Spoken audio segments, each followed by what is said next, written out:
तो चाहे वाराह मंदिर कहो, चाहे चौबाह मंदिर कहो, चाहे विष्णु मंदिर कहो, सब बात एक ही है। चौबाह का मतलब साक्षात विष्णु भगवान।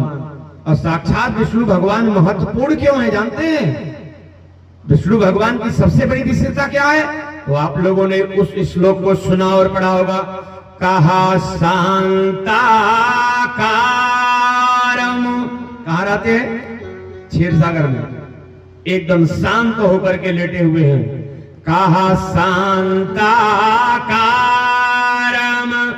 अभोजग शयनम, शेष पर लेटे हुए हैं फिर भी शांताकारम लेटे हैं।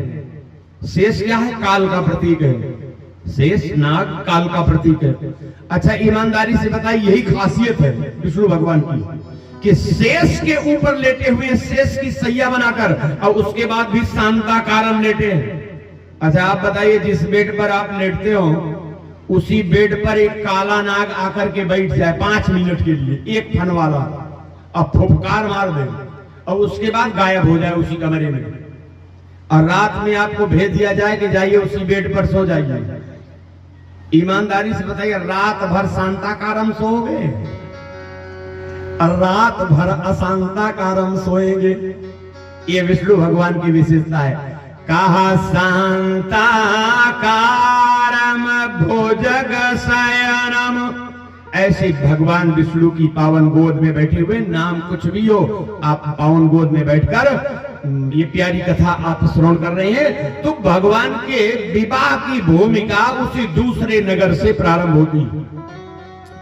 कविकुल चूड़ामणि कल कल सुध्वंसक कल पावनावतार कविता कानन केसरी कविकुल गौरव प्रातः स्मरणीय गोस्वामी श्री तुलसीदास जी महाराज से किसी ने पूछा कि बाबा सारा सूत्र तो जीवन का आपने दे दिया है, लेकिन अगर किसी को बेटी का विवाह करना हो तो उसके लिए आपने कोई सूत्र दिया है?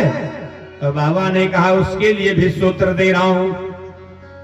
अगर इसी चौपाई को ध्यान में रखते हुए विवाह कर दो तो बेटी की तरफ से कभी रोना नहीं पड़ेगा।